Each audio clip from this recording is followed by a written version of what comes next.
Welcome to Perfectly Imperfect Me 365, the podcast where we get real about mental health, messy growth, and being human one day at a time. I'm your host, Rachel, and together we're navigating life's chaos with honesty, compassion, and a little humor. Let's get into it.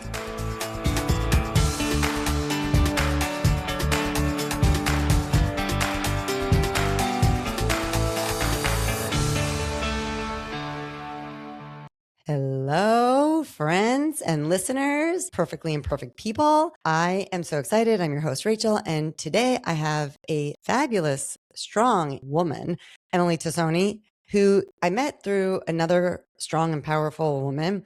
And when we spoke, it wasn't really until oh, right. Why did we get connected? Why did she connect us? Right. Like, I know you're like a huge Instagram guru. So but that wasn't why she connected us.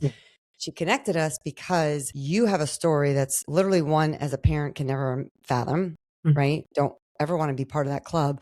But it's also a story of not only about grief and loss, but it's just about like resilience and being able to just put one foot forward when you probably didn't ever want to get out of bed. So I'm just going to open the floor and welcome you and thank you so much. And I mean, like I said, this is the first time I'm recording on this platform. So this is a new thing.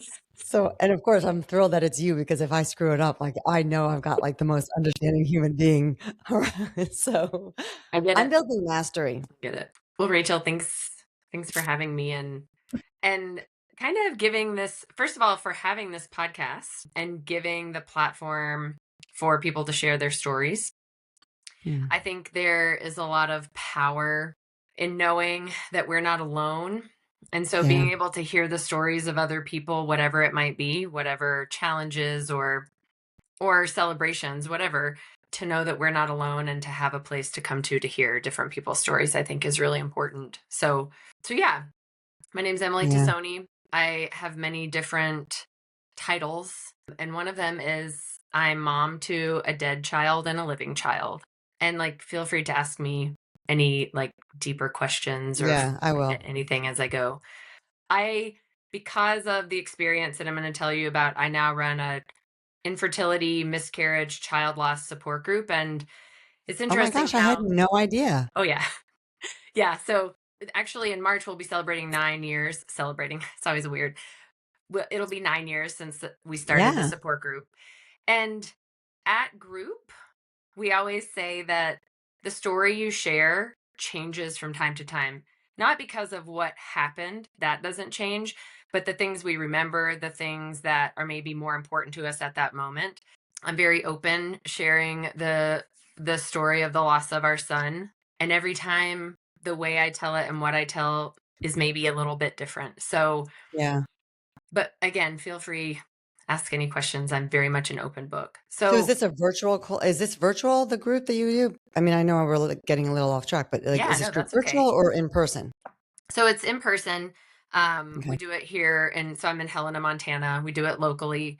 During the pandemic, however, we did do it virtually, and we had women joining from all different parts of the country. It was women that maybe knew my sister who lives in a different state and somebody's friend.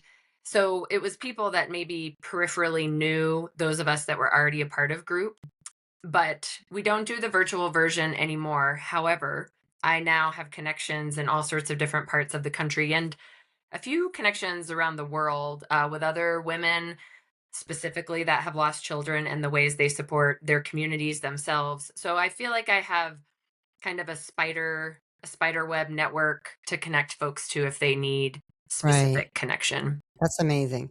Because I don't know I know we touched base briefly about it, but I had 2 miscarriages before my first, and we're talking so my oldest is now 22. So we're talking 24 years ago, at least. And I remember we're now 24 years ago. We didn't really have this whole technology as much as we do today, but I joined a miscarriage board and it was just communicating through typing. And some of those women that we all went through that at the same time ultimately had children at the same time because we're all in that cycle. Right. And then I've been fortunate to meet, I met 3 of them in person and one lives in England, and it is. So you talk about that connection that you never really want to be part of that club in some ways. Right. especially, well, in all ways. I mean, Yeah. right? For me, it was definitely a different loss than yours, no question. And it was still difficult for me, Yeah. So having those other women to know that I wasn't alone, because like my friends had Yeah. not been through that. Yeah. My friends were blessed, thank God. But it's actually a very high number of women who ultimately end up miscarrying and they feel alone. But having that platform and that space that you're providing to them is a gift. Yeah. It's kind of the, Right? okay. Isn't it strange? Like I'm telling you it's a Yes. gift, but it's really such a crappy ass thing. You want to be like, you don't want to be part of that club. I mean, this is kind of how I, at support group, when somebody new comes, I'm always like, oh my gosh, I'm so glad you're here. It's And they're so probably hysterical yeah. crying. I'm like, I'm Right. sorry. It's so fucked up that you're here. I'm sorry that you have to be here. Right. Also, I'm so glad you found us so that you don't have to do this alone. Like, come sit down and join the Right. circle. But so it's definitely a mixture of, we always, we always say we have like such a weird sense of humor because we have to find the ways and the places to have humor about something that is not funny. We're not like laughing at Right. the situation, but we're finding humor where we can in order to help with keeping sane and continuing to process these experiences that we've had that everyone always says like I can't imagine, and I always say like good, I mean I don't want you to, don't imagine, it Right. was Of pretty fucking course. terrible. So yeah, I again like jump in at any time. So when I was young, I don't know, 13 or 14, I was diagnosed with polycystic ovarian syndrome. And the reason this is important is I was told most of my life I would struggle getting pregnant if if I would be able to get pregnant at all. I was never a little girl who like dreamt about getting married and having kids. I mean, I think I probably was like, cool, getting married, but I was very much, I guess what you would term a tomboy. But I didn't grow up with the like being a mom is the thing I want to do. I gotcha. So I married my husband and we had lots of conversation about, do we want kids? Do we not? He comes from a very Catholic family. So there were lots of his sisters have lots of kids. I have a brother and a sister, neither of which still have any children, but my dad has a big family, So, Right. and both of us were kind of like, well, if we have kids, cool. If we don't, that's okay too. Let's see what happens. So Right. I got my IUD taken out and we started trying to get pregnant. And again, I was like, I don't even know if I can get pregnant. Okay. Like I Right. haven't had like a normal period for most of my life. I always have to be on different medications because of PCOS and the symptoms, blah, blah, blah. So we did get pregnant pretty quickly. We got Right. pregnant, I want to say, within like 3 or 4 months. Wow. And was really excited. I am also someone that struggles with depression during pregnancy. So although I was Mm, excited to be pregnant, it was also terrible for my mental health. right. And I feel also like that's not talked about enough because I feel like 100%. I hated being Everybody pregnant. makes it like this joyous, beautiful thing. Like, and especially for me, after those two losses, like my first pregnancy, there was not a moment's peace Yep. that I had. I inspected that toilet paper. I'd Yep. be terrified of going to the bathroom. Like even after my first trimester, Yeah. it was not until they said, this is the date we're going to have a C-section. I was like, oh, thank God. Right. I Yeah. knew what plan was. And so that first pregnancy, there was no moments of peace. Yeah. And nobody talks about that. They make it like it's like so happy you fit into these great clothes. You feel the baby move. Like, mm-mm.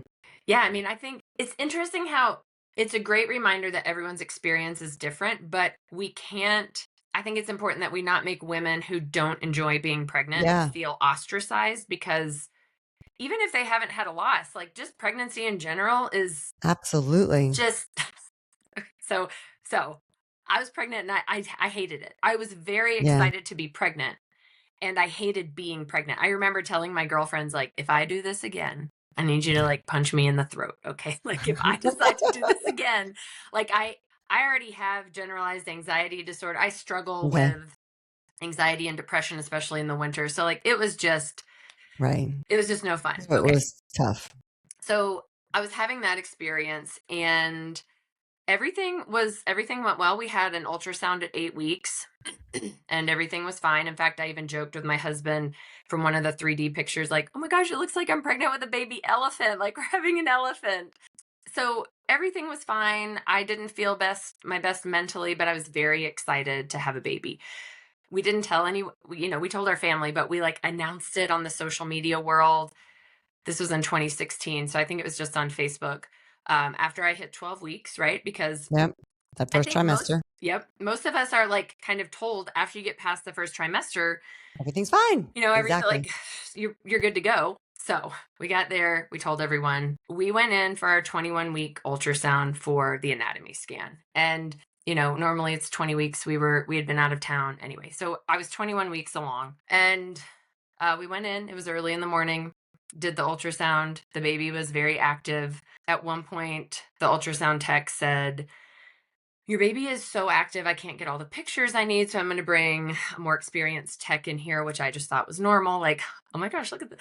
Of course, the baby's really 'Cause this is active. your first Mommy's this really was your active. first Like, child, mommy, right? say it again. But this was your first child, right? Yeah, this is my first child. So So it was you would all not just have a like, clue, right? You yeah, wouldn't even consider something. Be like, "Okay, that makes sense. She can't yeah, see how the body okay." yeah. It was all just normal to me. Yeah. Um, So they brought the other ultrasound tech in. Everybody's demeanor was fine. They took more pictures. The baby was moving. We didn't want to know if it was a boy or a girl, so Okay. they didn't tell us. They sent us home with pictures. I went on a walk with a girlfriend. By this point, I was working for myself, so I just like went home and took a nap on the couch. And when I woke up, I had a missed call from my midwife. And I kind of just assumed, oh, she's calling to see how it went, or they already got the results. And the voicemail just said, call me back.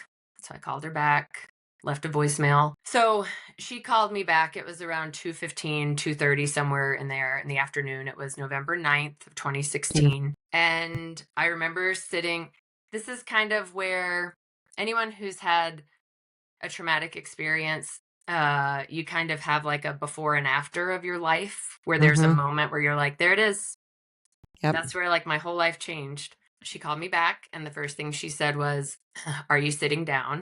So I sat down, and I knew that it was going to be not good news.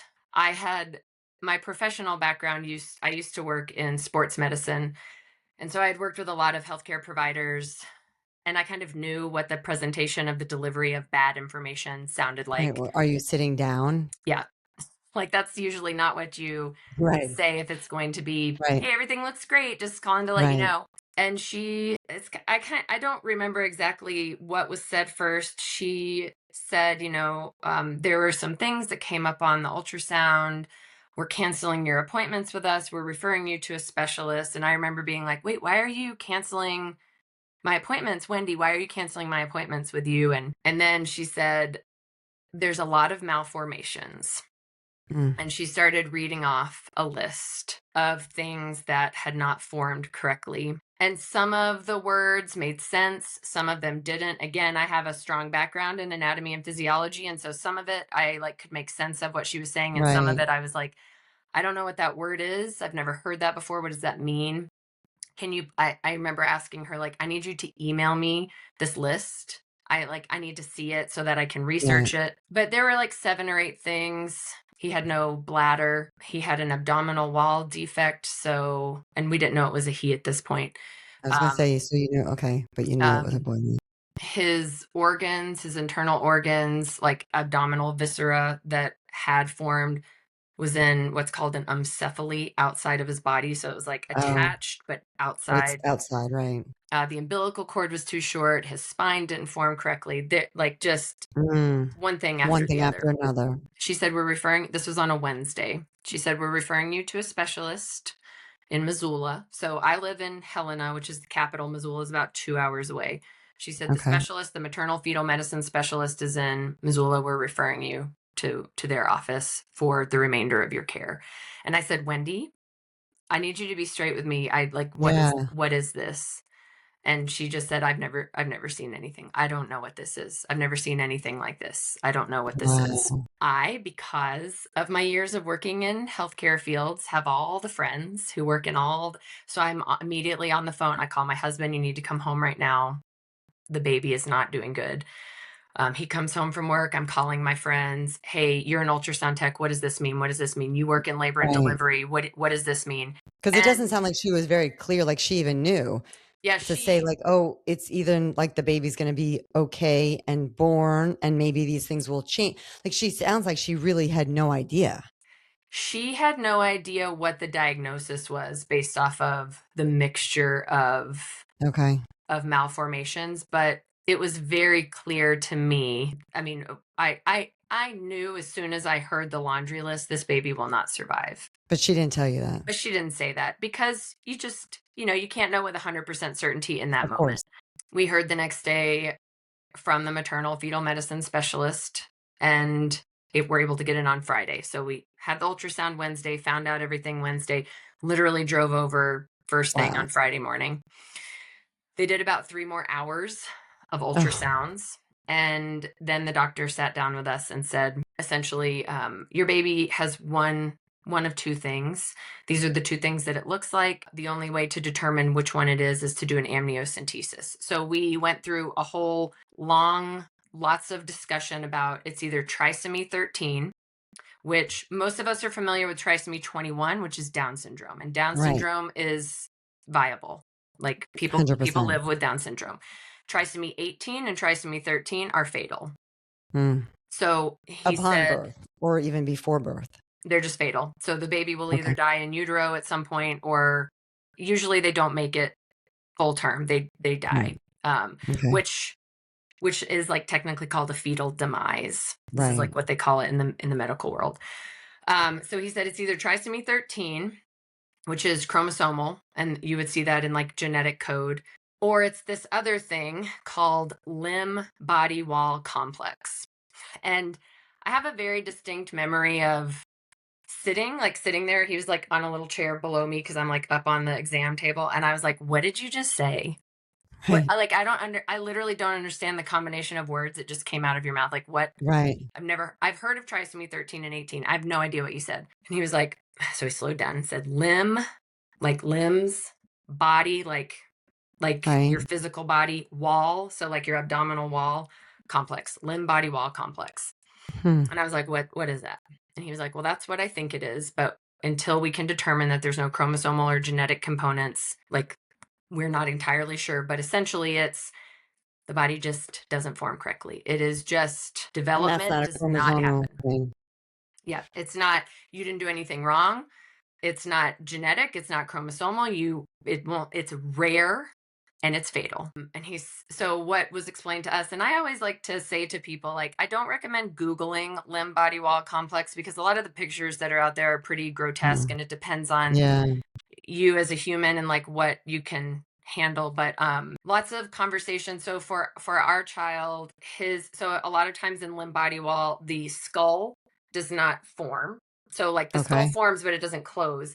So during that first ultrasound, the brain will be outside of the body. It will form outside, and then or the chest cavity, this part of the body does not close. So these internal organs, your heart, your lungs, are outside the body. That's right. So for our child, his abdominal wall had not closed. And then, like I mentioned, there's all these other things that go with it. Right. So they did an amniocentesis.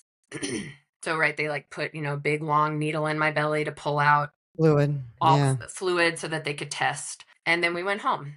Oh. So that was on a Friday. I also like to remind people this was from the time we had the ultrasound until the time Cohen was born was 10 days. And I really don't remember much. It's very much a blur, which I think I always like to say, like, I think this is our body's way of protecting us. So we don't like totally lose our minds. Yeah. I do remember that I tried to be as normal as possible. I kept like trying to continue to do things that I already had planned because I felt like, well, if I just sit at home, you're going to be worse, probably. I'll have nothing to do and everything to think about. Right. So I tried to continue with normalcy as much as possible. So we went back over. So that was Friday. We went back over on Tuesday, and they had determined that there was nothing chromosomal or genetic that had shown up. So they officially diagnosed him with limb body wall complex. They told us it was a little boy because the other part was the abdominal wall defect was so low that no sex organs had formed. So there was no way to tell from the ultrasound. But they did it through the amnio from they could tell from the DNA with the amnio. So then we had to have lots of conversation because he was alive at the moment, at the time. It was about 3 or 4 hours of conversation with 2 different specialists, and really the outcome, should he make it to term, which was not likely. There There are no children that were born with limb body wall that survived ever. The birth that they're the same, Even even if if they they made got it to to birth, that yeah. full. And most children, most babies diagnosed with limb body wall died before even going full term.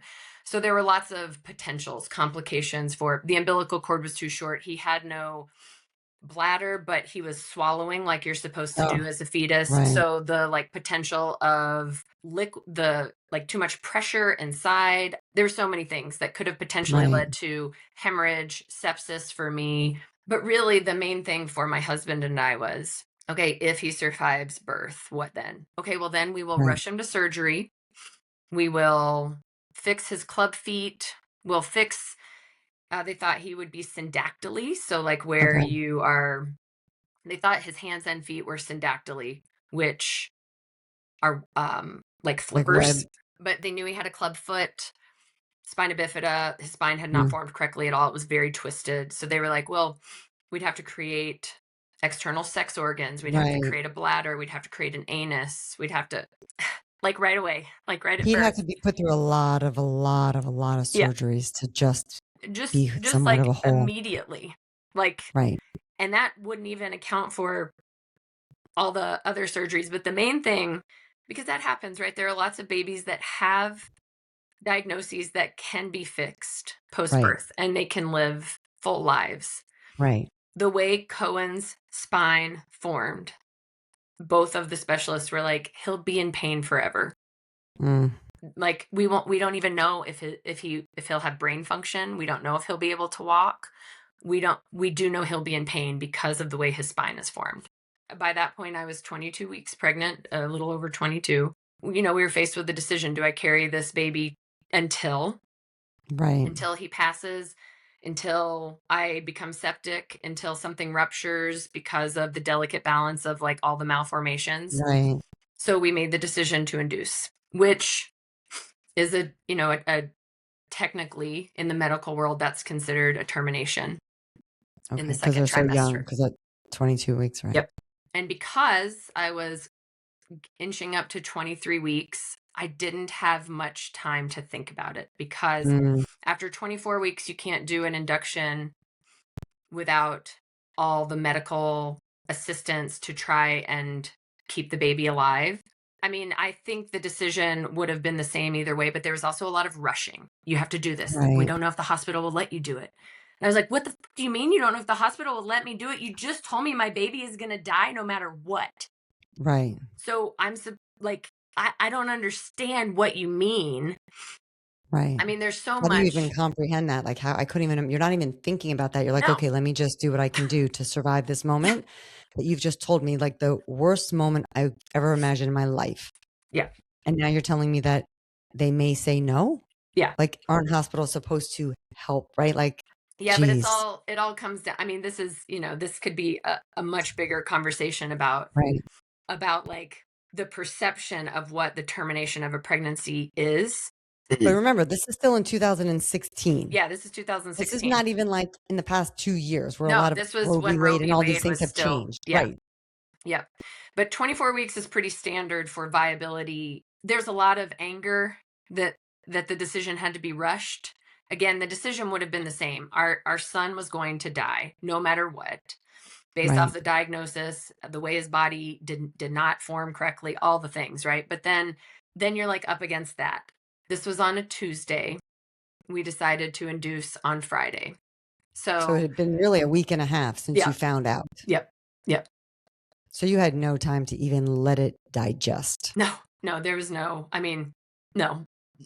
Wow. So, I came back to Helena after that appointment on Tuesday, and I had a friend who's an attorney write a will for me because I said to my husband, like, women die in childbirth all the time. Women die in Right. childbirth. I don't know what's going to happen, and I don't have a will. So we met with our friend Mark, and he drew up a will, just very basic, but so that I had a Yeah. will Yeah. and power of attorney so that should anything happen, my husband could make medical decisions for him, all the things, right?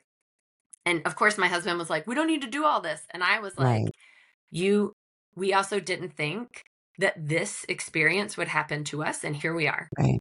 And we just don't Right. know. So in like 3 days' time, had a will prepared, had it notarized, all the things. I'm in Montana. I grew up in Georgia. So my mom, my dad, and my brother flew in from Georgia. My sister was at the Wow. time living in Texas. So she flew in from Texas. My husband's family, it's not that they didn't want to be here, but they all have kids and his Right. parents are a little, so they did not come, but not for the lack of wanting. Of course, Right. they were supportive of us. Yeah. So we went to the hospital on Friday But morning. real fast, let me ask you a question Yeah. because speaking of his family, right, coming from a very Catholic upbringing, right, did they have any thoughts, input that they even attempted to give to you guys like during this time? And if you're not comfortable talking about that, that's okay. I get it because I mean, No, yeah, I appreciate the question actually. They were totally supportive. I love that. I thought after Cohen was born and died, like maybe they don't fully understand, so I'm going to make sure they understand.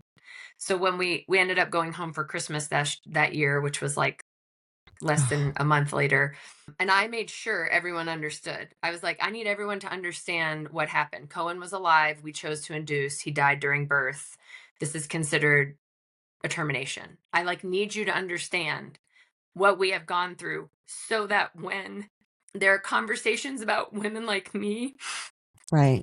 you fully understand what our experiences are actually like in the second and third trimester, because it's Right. not what is talked about in the larger audience and sphere.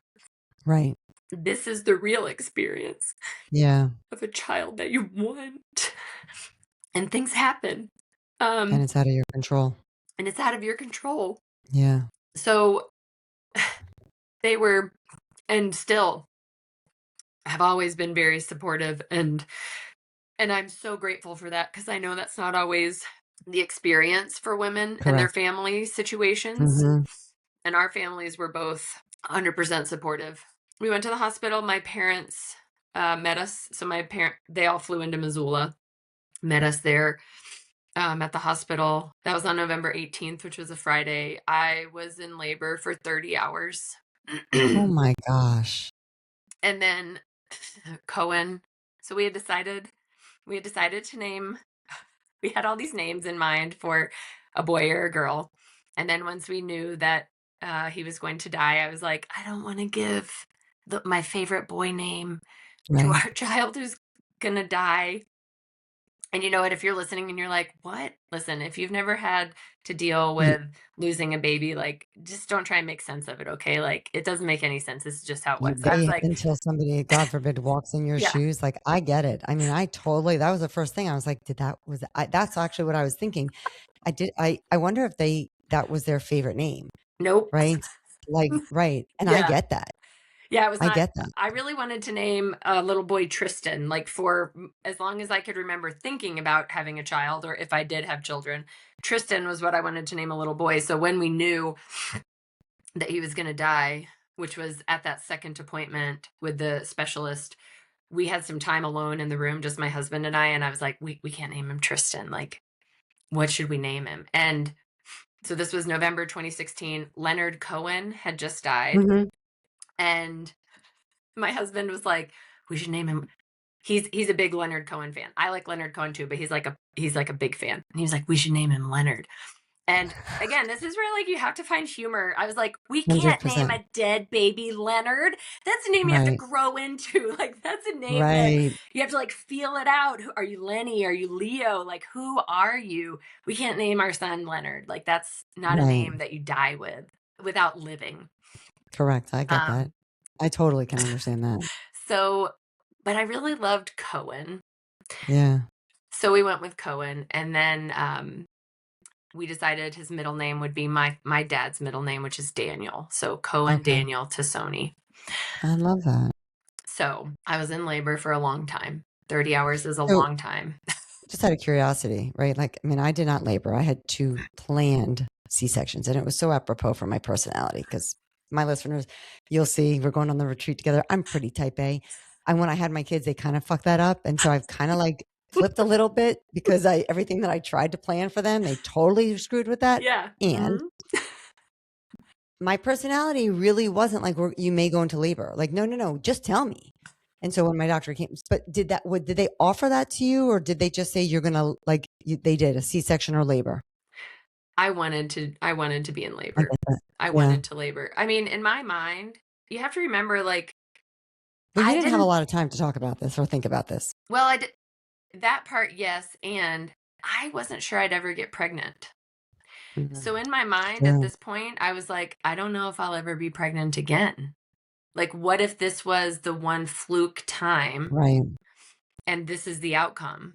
So I wanted to experience childbirth. I wanted I to get that. labor if at all possible. I also I I I'd also worked in I think public you health. I think you're Um, amazing for wanting to do all that. well, here's why. When I worked for, so I have a master's in community health, and I had worked in the public health sector for the state of Montana. And one of the things I had done was work with labor and delivery units across the state at improving their practices and policies so that mom and baby have the best outcomes. So I had become certified as a lactation consultant in Oh, order okay. to best understand what we were working with the hospitals to do.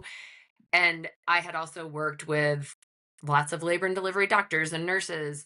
So I just had a different, after years of doing that, I had a different picture of what I wanted an experience to be if I was going to have a child. Right. And I wanted, even though I hated being pregnant, I hated the mental health side of it. I also wanted to try to do a vaginal delivery without Yeah. medication if possible. And I was also like, I mean, if I need an epidural, I will ask you for one. But Right. I wanted to try.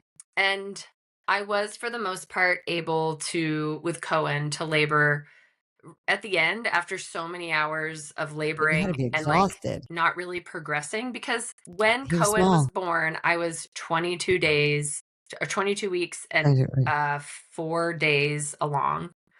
So Right. my body was not ready to give birth, so my body definitely was making it difficult, making, like, Right. it delivery difficult.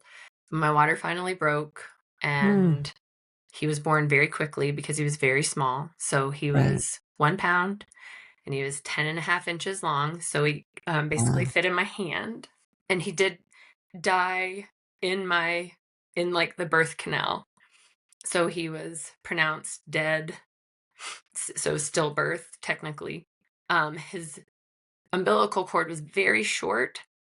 So I Okay. had, like, hoped that while he was still attached, that I could Hold him. do skin to skin with him. But they could barely get him all the way out Hmm. because of how short his umbilical cord was. The so the doctor who delivered him, the specialist we were working with, cut the cord, and then I was still able to do skin to skin. This, I think, is a part that not every hospital, I think it's better now, but not every hospital offers this kind of opportunity for you to spend time with your child after they have passed.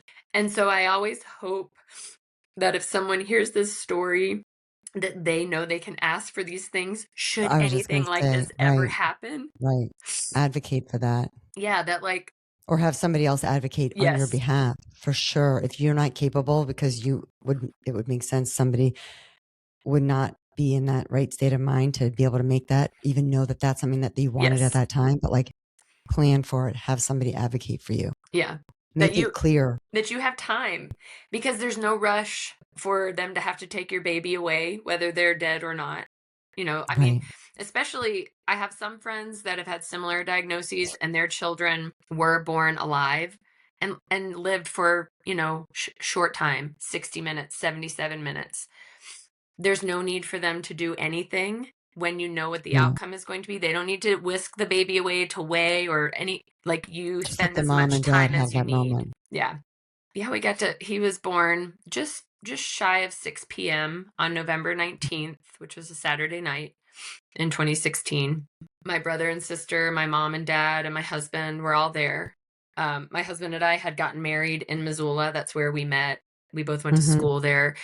And so the church where we had gotten married, the pastor who had known for, I don't know, 10, 15 years at that point. I can't remember. I'd known her for, she came to the hospital and met our son and baptized him for us. Oh, I Um, love that. and then most hospitals have someone on call, essentially a photographer, through this nonprofit called Lay Me Down to Sleep. And so if Mm. you have a child that dies during delivery, whether you know that that is going to happen or not, they will call the photographer, and the photographer will come in and take pictures at no charge. Oh, wow. Which, here's the like, take as many pictures. If this is your experience, like, you just take as many pictures as you can. Don't try and like worry about if it's the right angle or any of those things, because it's that like that's it. That's all you get.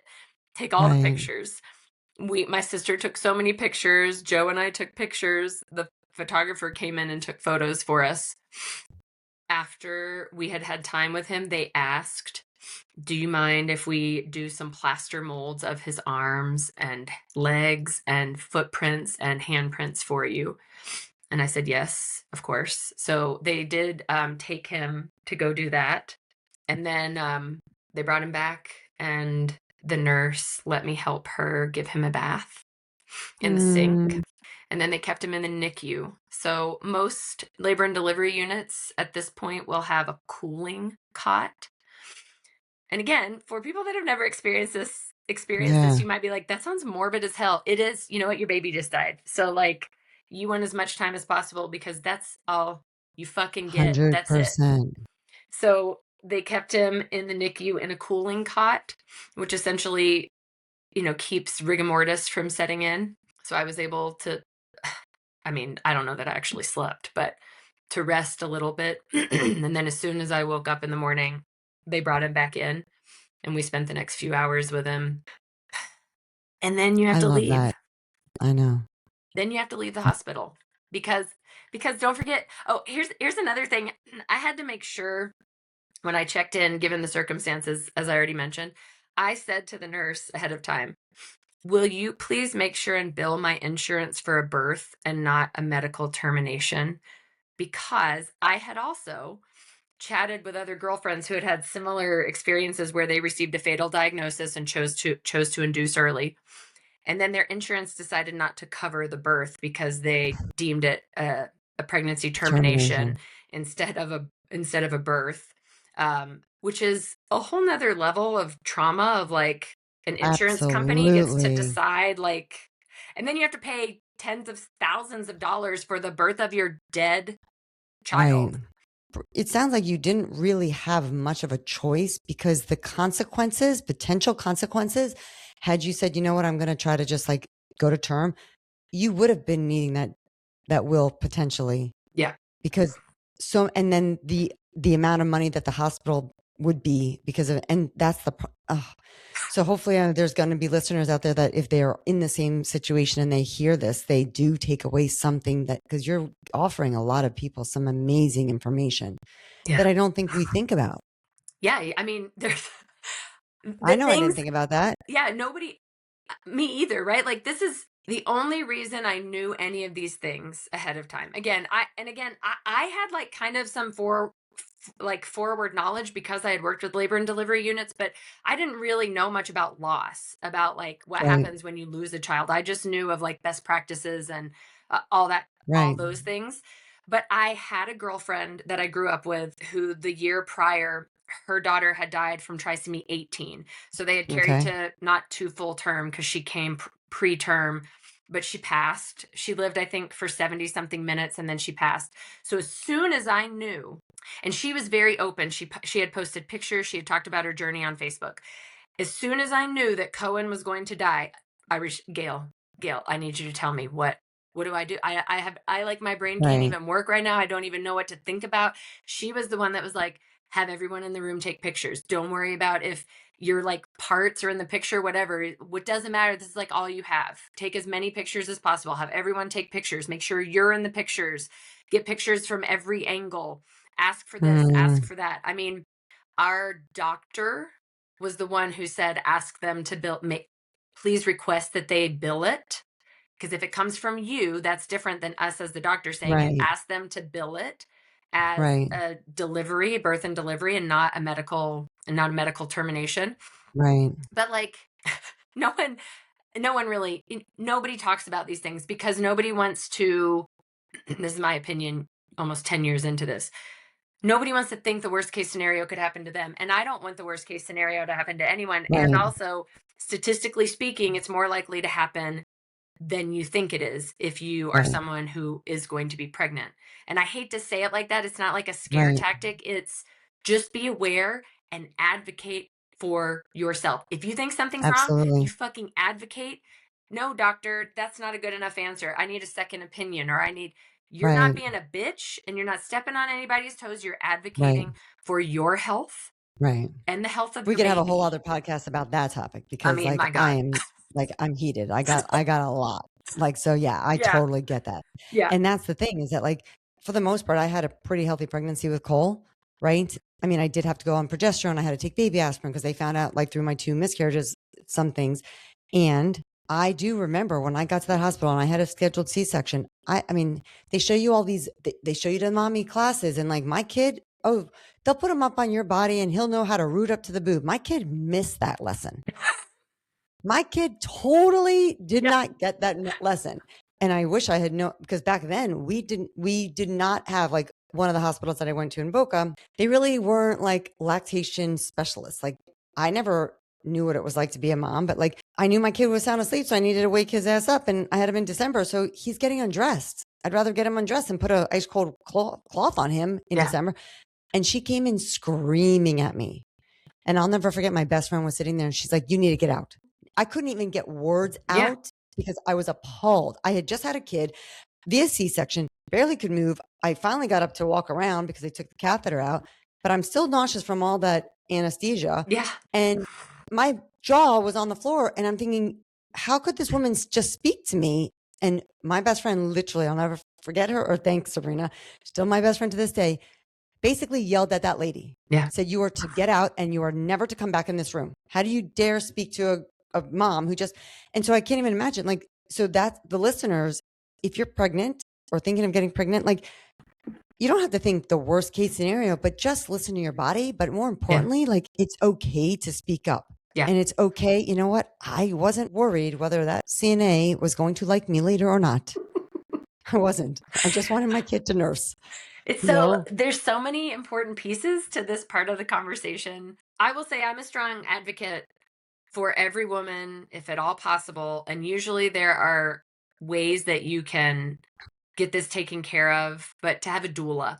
And if you're like, I don't know what a Yeah, doula is, like it's someone in there who is your advocate, not your husband absolutely. or your partner or your mom or your dad or your whoever, your best friend.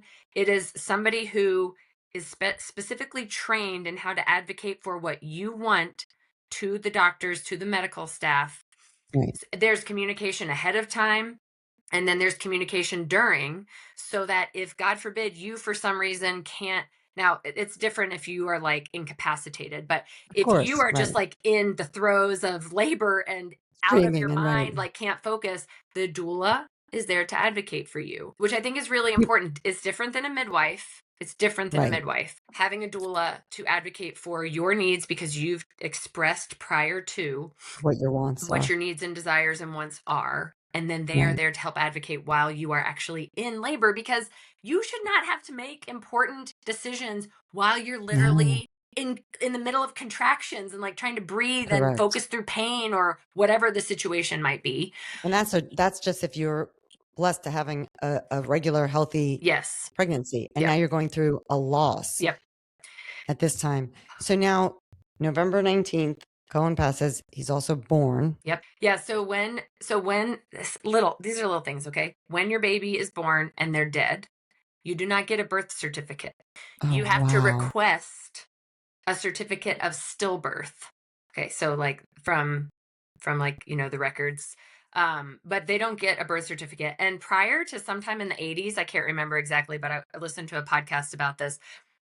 Babies that were stillborn didn't get birth certificates at all. They just didn't. Wow. They only got death Which is certificates, which which is really sad. it's terrible. Like, Horrible. again, the logistics here for folks that like have not experienced this, you might be like, what is that? When you don't have your child here to like hold and touch and hug and watch Right. them age, it's like the little things I don't 100%. just want a death certificate. I want a birth certificate He also. existed. He existed. Yes. So you get a certificate of stillbirth, which Okay. whatever, that's fine. So I have a certificate of stillbirth for Cohen. We decided to cremate Cohen. Mhm. There are also laws, and every state is different, but there's also a really great podcast about a mom who wanted to take her child home after he had passed from the hospital, and the state tried to, the hospital tried to say you can't do that, but actually you can, because she wanted to bury her child with family in their backyard garden where her other children that she had lost through miscarriage were. She wanted to do that. And again, you might be like, that's morbid as fuck. Like, you But don't that let somebody no. leave a hospital with a dead body. Okay, just again, no, if this has not been an experience you've had, first of all, I'm really glad. And second of all, Right. you can't even judge, because No. one of the hardest things I've ever done was leaving my child's body at the hospital and having to leave without him. Yeah.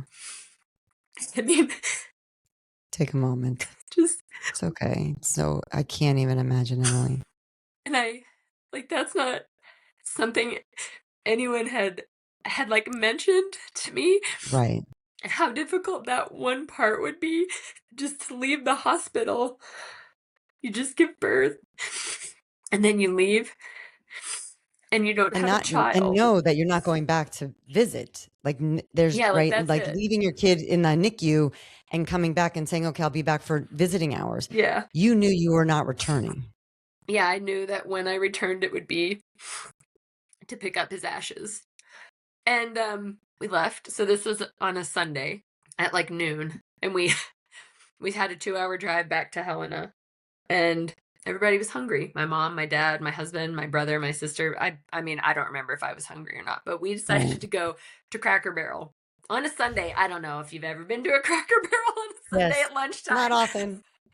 It's fucking packed. And it's like another one of those before and after moments for me of, I still had my hospital band on. I like still looked pregnant. I Right. was 20 weeks pregnant at the time, 22 weeks ish. I still looked kind of pregnant if you were like really paying attention. And I remember sitting down and hearing everyone around, because it's packed, just having a normal day, the waitress having a normal day.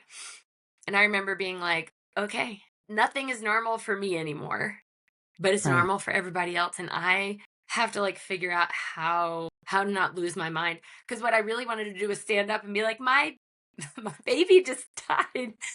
I just had to Yeah. leave my baby at the hospital with everyone so happy, and why are you Right. laughing? And it is a And also you probably had to sit there and kind of act somewhat normal. yeah, Like you're not going to be sitting there hysterical crying in the middle of Cracker Barrel.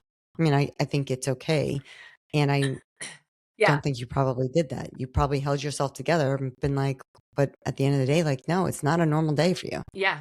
I did hold myself together during that one. Oh, but like, hear me. I cried a lot in coffee shops here in Helena for like the first 2 years. I would meet up with girlfriends and we would just fucking sob at coffee tables and different coffee shops in town, different restaurants. I didn't give a fuck. And I mean, Right. because we always say that the first year, again, in like support group, we always say the first year seems terrible. The second year is fucking worse. The second year Right. is worse because the first year you're still in total shock. Right. Like you are just going in and out of every stage of the grief cycle, in and out and back and forth, and you're all over Right. the place, and you literally are just trying to figure out how to survive. Right. And then you're like, oh, okay, it's been a year. That was terrible. And then year 2 is worse. It's way worse Mm, because you're not in the initial shock anymore. You're in the realization of, this is the rest of my life, right. that I have to figure out how to, for lack of a better word, befriend this grief that I carry, because it does not end. It does not go away. There is no healing process that covers it up and you do not move on. No. It is a learning how to carry it, to know that it changes, that every year feels different, different times Right. of the year. I mean, I'm very sensitive to hearing people say things like move on in Ugh, referring to this loss specifically. And I probably was not very graceful in the first like 2 years. I was probably like, fuck off. right. But Well, you were also you had to protect your own space because that is a space that, like you said, unless you have gone through it, nobody, right? I've worked a lot with grief and loss. I worked at hospice by the sea for 2.5 years. I had the privilege of being with families when they were on the end of life. I will tell you, I also chose to leave hospice. I remember when I chose to leave. I had been there. I got married in 2000, and right around 2001, we had two little babies that came in. And there's not a lot that I say I can't cope with. I couldn't cope with that yeah, because at that point, I think my husband and I at the time were talking about like having babies, like thinking about trying. yeah, And that's a loss.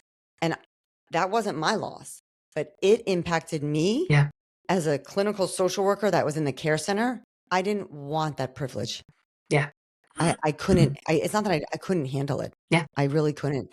So people can judge but until somebody walks through somebody else's shoes, you don't know. And bearing a child at any stage yeah, is not the way we are taught in society at all, yeah, yeah, let alone all the trauma that you went through.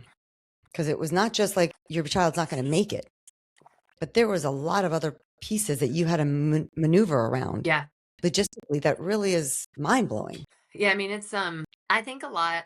I have moments where I'm like, did that really happen to me? You know, kind of like that protective factor of your brain trying to like keep you from totally spiraling out of control. I'll have moments of like, did that really happen? And then there are moments where it feels like yesterday. And then there are different moments where it feels like it was 45 years ago.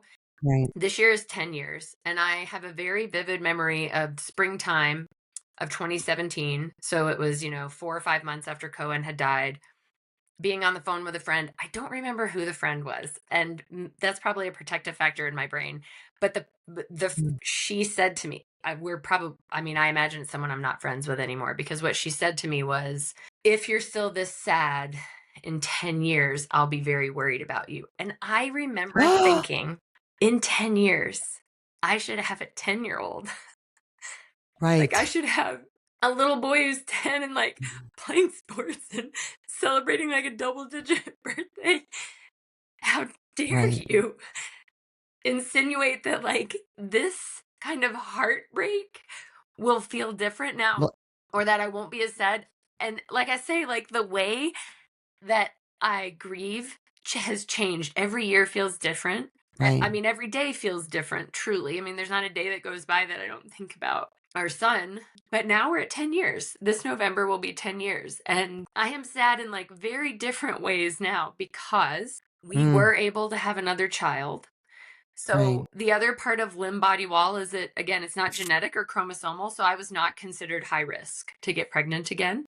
I was able to get pregnant again, which is like a whole nother level of like, How long after Cohen? yeah. And then I got pregnant in July. Okay. Yeah. So, and that pregnancy there was like one small issue where Miles, our living son, his umbilical cord did not attach to the right part of the placenta. And so when they identified that, they were like, that could mean that there's not enough like perfusion of everything he needs coming into the placenta. And I was like, what the You're like, come on, just let me what have the a break fuck? here. But I also, at that point, I was teaching 3 fitness classes a week, which I started doing after Cohen died as like a means to like just deal with life. And Right. I was like, I'm not Is worried your about real this. fast, Emily? Is your screen freezing or is it just on my end? I'm not getting any freezing over here. Okay, because where I'm looking, it looks like it's frozen. But we'll move on. Hopefully, Can it's can still recording, uploading in high quality. I like But you? let's keep Oh going. my god. Wait, Um, it says trying to reconnect. Make sure you have a stable internet. I'm on Wi-Fi.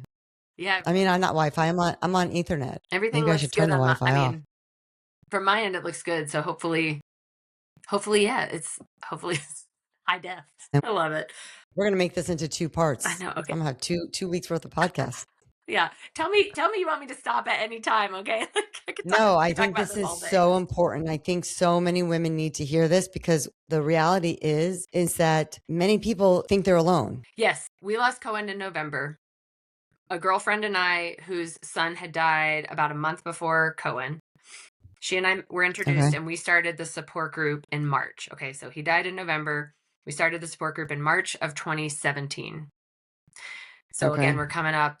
Next month will be 9 years since we started support group. And then in July, I got pregnant with Miles. I always say that the support group and everyone I met, I'll never forget the first support group we had. Okay, so we said it was, a child. We said child loss support group. We had about 15 people come to that first support group. Some folks who had recently had miscarriages and child loss later than the first trimester. We had women come that one woman had lost a child to SIDS around 6 months old. Mm, We had a woman come whose 50-something-year-old daughter had just died from cancer. We had a woman come who had lost right. twins like 10 or 12 years prior. It was a whole mixture. And I will never forget, everyone's experiences were different. So the way we run support group, it's peer led, and you can share as much of your story as you want, or you don't have to share anything at all. You can share as little or as much. Everyone shared at that Okay. first group. And the takeaway for me, which is always a reminder every time we do group every month, is that everyone's grief was the fucking same.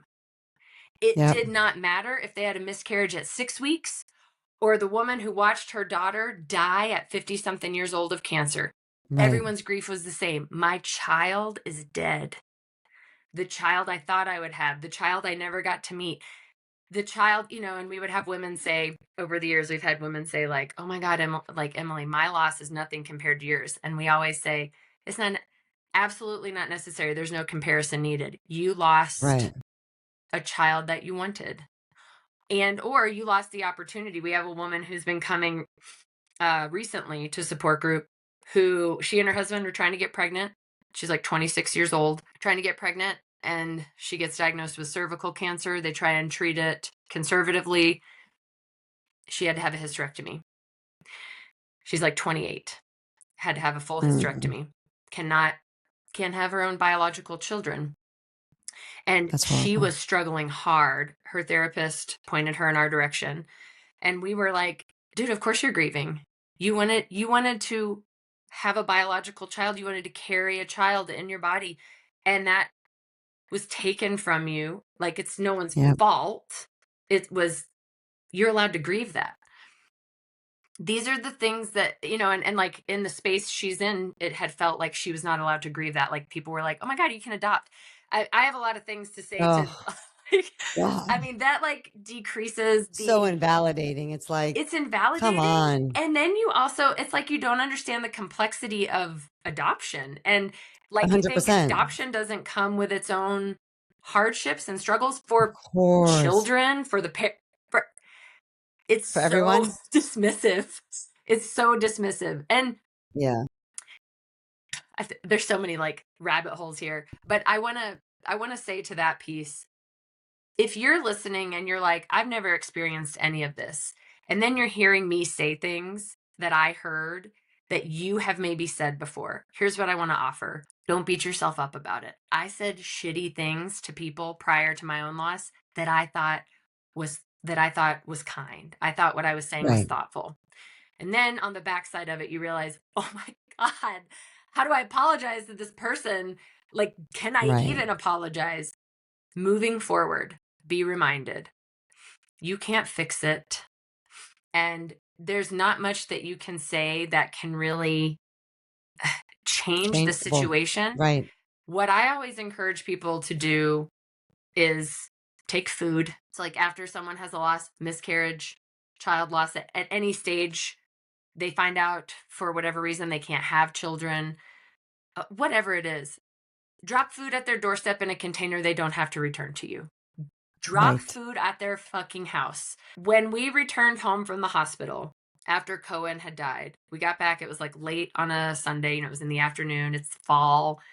My parents are in town. My brother and sister, they're staying with us. this woman that I know, I'm friends with her daughter, and I'd become friends with her, and her husband had died a few years previous. And I didn't know her very well, okay? Like, I knew her, but it wasn't like I knew that her husband had died.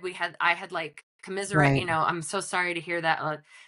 She showed up at our doorstep, didn't call or anything. Like, she knew I was home, showed up at our doorstep literally with like a Le Creuset pot full of soup and just handed it to me with tears in her eyes. I came to the door, she handed it to me, gave me a hug, and then left.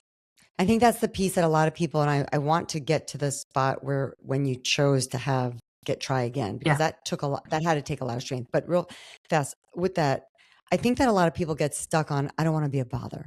I Yep. don't want to bother them. So what my suggestion, which is what I always do, is like, hey, you do not need to respond Yep. to this text. Yep.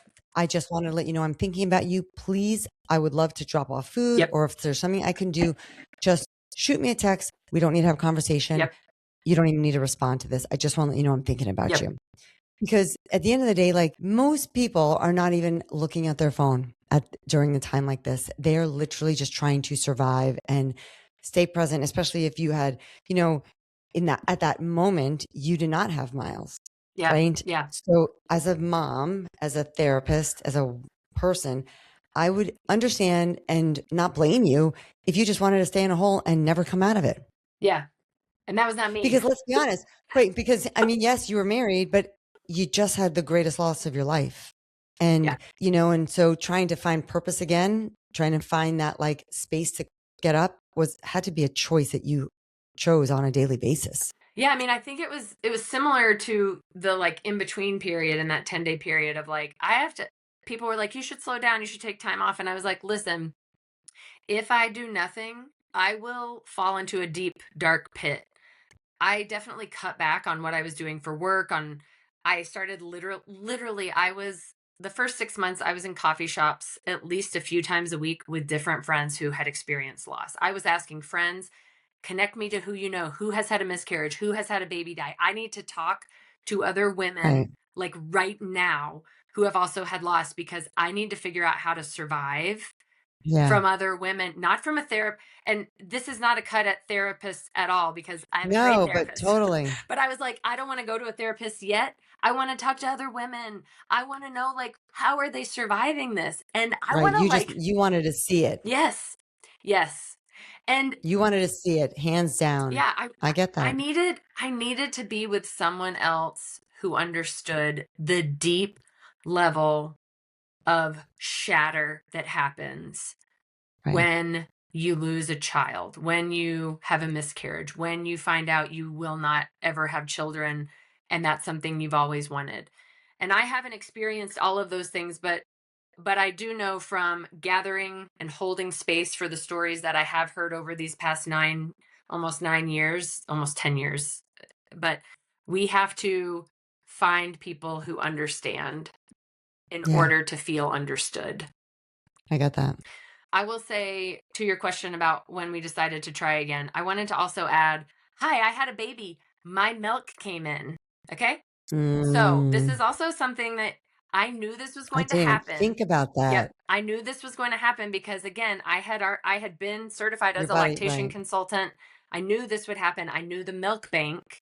So in Montana, there's a milk bank where you can donate milk and they pasteurize it and then they send Oh, it wow. to and most states have a milk bank, but they do the whole pasteurization process. They like do everything to make sure because just giving milk from one mom to the other, there's nothing wrong with that. Also, there are different genes and things that could Right. that like it's best Could if you impact the can to kid. get it from a milk bank because they take care of Right. like identifying all those factors.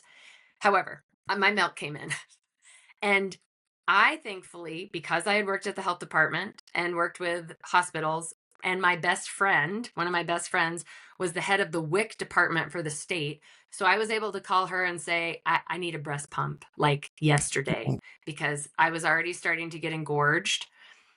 Oh, I, that is the worst the feeling. worst. Oh, And I had no baby. I had no baby. And I couldn't just hand right. express. I was like engorged. I needed a breast pump. So I was able to have one of our coworker friends drop off like an industrial breast pump for me. And I pumped for like 4 weeks. like Wow. titrating down as I went so that I would eventually dry up. But I ended up donating the milk. But here's the sticky shit. I tried because I was just borrowing this. So I had called my insurance and said, "Hey, I need to get a breast pump." And they said, "We're not going to cover that because your baby's dead." And I was like, "I still have milk Wow. coming in." And they were like, "Yeah, but you don't have a baby. So we won't cover it. You can buy it on your own. That's fine.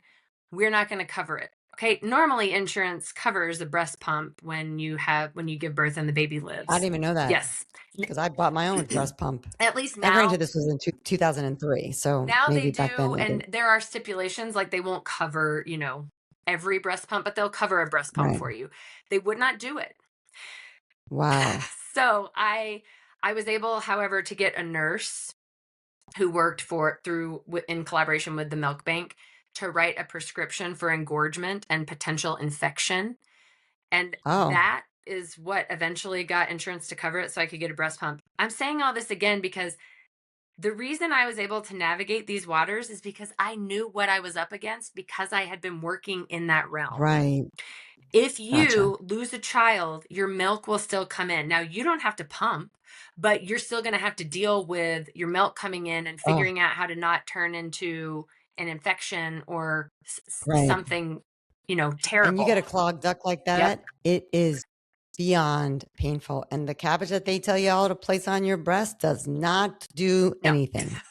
I mean, it can alleviate some discomfort, but it's not going to, again, walk Yes. away knowing to, if you run up against a hurdle with insurance for various things, reach into the community and if you don't know where, you can always start with a WIC department, the Women, Infant, Children Department. You can reach out to the state or your county WIC department and ask Okay. them, can I get a breast pump? How can I get a breast pump? How can I get this paid for by my insurance?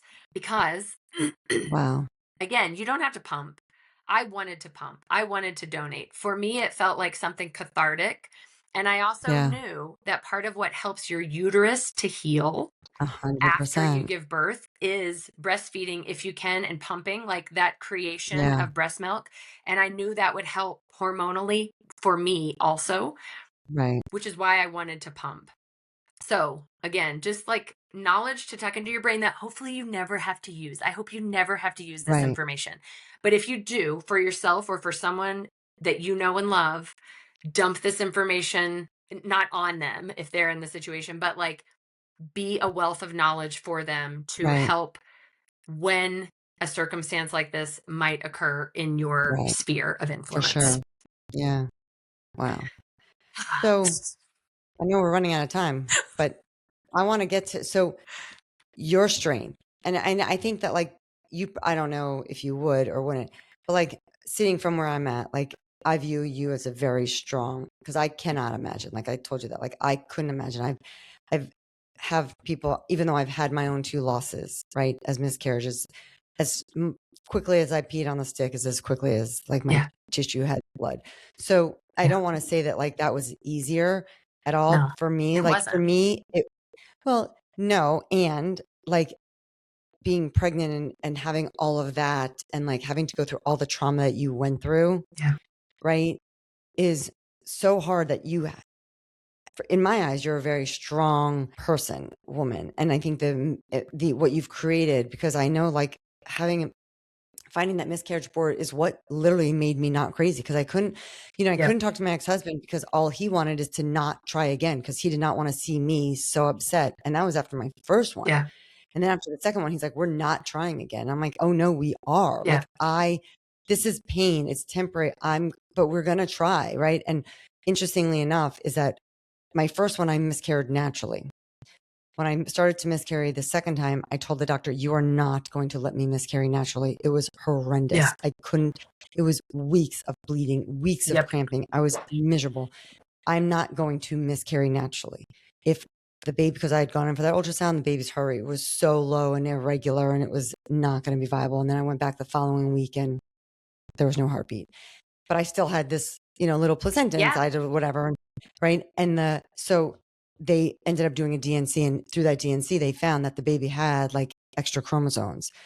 And so Yeah. it's so interesting because where I'm at now, right, Like, I can find the meaning, but it doesn't take away the pain, like that I have 2 beautiful, healthy boys, right? If I would have had those first 2 pregnancies, they lasted, I would have never had Cole and Ethan, and that was still a fucking Yeah. loss, Yep. And so, like, but I could see the pain, like, when you talk about, like, 10 years, like, I don't there are moments, and maybe it's my personality, I don't know, or just my brain is so filled with so much stuff as it is. Like, there are times where I think back to that loss of, like, when I was, like, in 2002, right? That I'm thinking, "Wow, I would have a 24-year-old right now." Yeah. Like, that's strange, like, when I think about that shit, Yeah. And here you have, like, and that's what the message I think to many people you said is that nobody, especially a parent who buries a child at any age, ever gets through that. Yeah. You don't not through that. You don't get over it. You don't get you work through the days as if they're just another day that passes, but you're never going to get over it. Yeah. It might shift, it might change, memories may be a little farther apart, but that loss is still a loss. Yeah. And, you're coming up, like you said, 10 years. Yeah, you have Miles, and he's probably a beautiful, healthy, little energetic kid, right? Yeah. He's a boy. So, like, they are, right? And he was born when? In 18. 2008, 18. 18? Yeah. Right. So he's going to be turning 8. So he's a spunky little kid, right? Yeah. And he probably keeps you on your toes. And that doesn't mean that you've, like, those firsts, Yeah. like, are always going to be there. Yeah. Every experience with Miles, every milestone with Miles has been like a total mixture of happy and sad every I'm single, sure. every single time. I'm sure. And Miles knows he has a dead brother. We have Cohen's ashes upstairs on a shelf. And we Hmm. have, because in that first ultrasound at 8 weeks, I thought I was having an elephant. We have elephants everywhere, all over the house. As I just love like that. little memories. I mean, literally, they're like all over. My like computer That's cover is an awesome. elephant. So Miles knows these things at the level he can understand at this age. He Of always course. asks questions. We always answer his questions. I mean, I think you had mentioned like what made us decide to get pregnant again. I felt like the best way I can describe it is I felt like an empty tomb. Like the rest of what would have been my pregnancy and then into the fourth trimester, I felt like an empty tomb. All I wanted was to get pregnant again. Even though Wow. even though I was like I have to see if I can get pregnant, which we were able to do. It took a little longer that the second time, but we finally got pregnant. And I honestly think looking back, if I had waited any longer, I probably wouldn't have gotten pregnant again because it was very scary. I'm I sure. mean, while I was pregnant with Miles, people would be like, everything's fine. Everything's going to be fine. And I would be like, you don't fucking know that. And Right. you can't Yeah. say that to me. Oh, you made it past the first trimester. That doesn't mean shit to me. That literally Right. doesn't mean shit until the baby is out of my body and alive. And you know what? Even then, I have to work hard every day of my life to make sure this kid doesn't die because I know 100% What how it feels like. simply and quickly it could be different. Right. I mean, when Miles was born and I heard him cry, and I we didn't can know if only we were having a imagine. boy or a girl. I just was like, is the baby alive? Is the baby healthy? And I heard him cry and they said it's a little boy. And it was relief, but not full relief because I have Right. experienced a trauma that there is never a full relief. I'm worried about that kid. It doesn't consume Well, I was just me. gonna say that, like, yeah, like you're like, I tell my kids, like, you won't understand why I want you to send me a text when you guys went to college, and like looking at Life 360. Like, I'm not like a super helicopter Yeah. parent, and no, I need to know, like, I need to talk to you. Like, so you need to understand that the shit that runs through my Yep. brain when I don't hear from you, like, and I also understand that I need to let them go, and I needed to let them, Yeah. but that doesn't mean we ever stop worrying. Yeah. And I can only imagine, like, you are like hyper I vigilant. mean, it's crazy. And I don't have any other comparison, right? Like I don't know what it's like to be a parent without loss first. So I don't know what I would have been like. I'm very type A, so I imagine I would have been a pretty like regimented. I don't know that I would have been a helicopter mom Mostly just because when I worked in athletic training in a Right. high school, I saw that and I was like, "Whoa, mom, like, Yeah. I know, just Right. a little, like, give a little." But Well, you're basically in that space where I'd say, like, even though Miles is your second child, he's your first living. yes. So it's your first child that you're raising. So you're doing typical things of like what first time parents do, right? Like I look Yeah. at my two kids and they are both amazing boys and I raised them the same and different. And I could tell you the shit that I gave to my oldest because of my behavior and like what I needed to do and like, and how my second has adjusted so differently in a lot of ways, not better or worse, just different.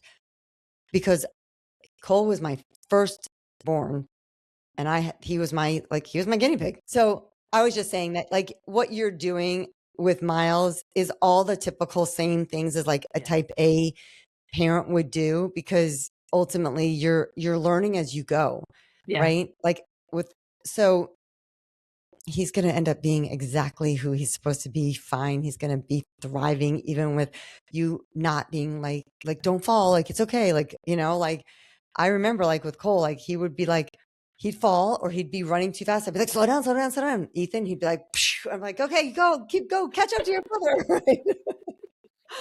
So I can only imagine like that where you are on top of just like the trauma and the loss that you experienced and just Yeah. now having you are just looking to protect him because Yeah. you know nothing else. Yeah, and I go to a lot of therapy. I have a really great therapist and I go and work through a lot of this stuff, right? Because I don't want to impart my like hypervigilance in a negative way on Miles. So I like really I'm very aware of it. I know I'm this way because of my experience.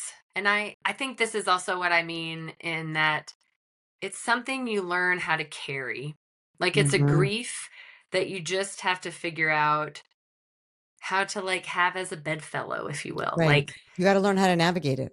yeah, you navigate it, you carry it. There's no moving on. I always correct people. There's no moving on. It's a moving forward. I just have to figure out how to continue to move forward with this thing that happened to me. And the semantics of language have really settled with me in these past 10 years. I don't believe everything happens for a reason. I believe that the things that happen to us can give us purpose, Right. that we can find reason to continue, reason for what we decide to do moving forward. I cannot believe that whatever God is, whoever God is, would intentionally try to like give me something difficult. I do believe that in this human experience, human things happen. And Yeah.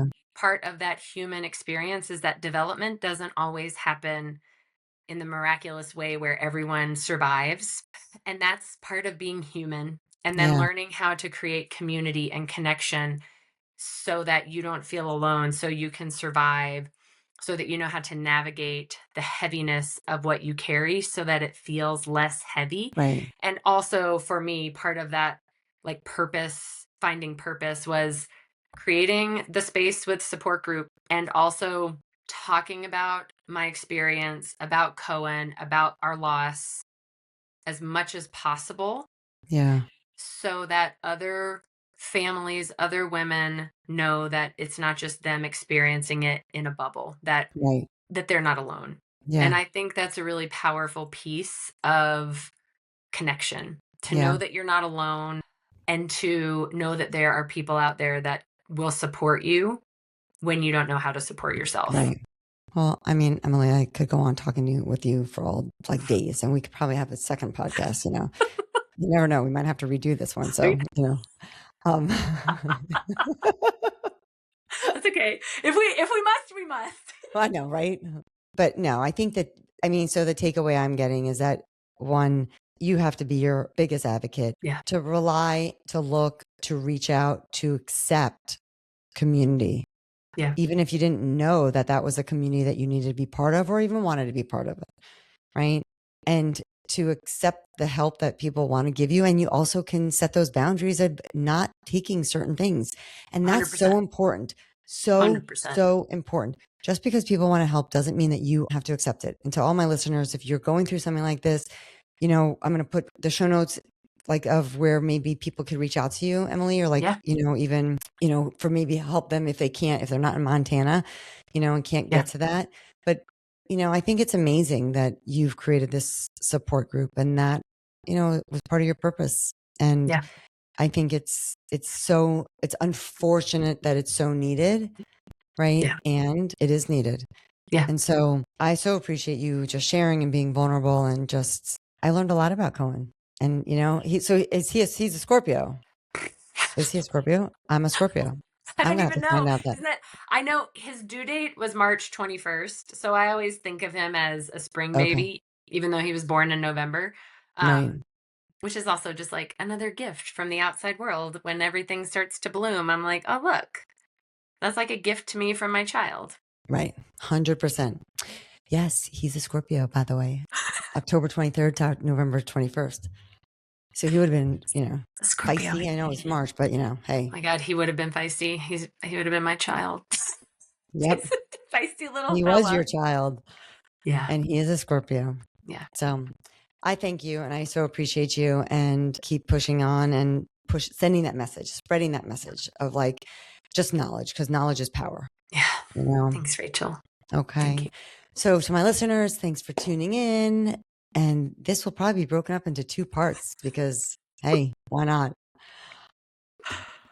Again, you're listening to Perfectly Perfect Me 365. I am your host, Rachel.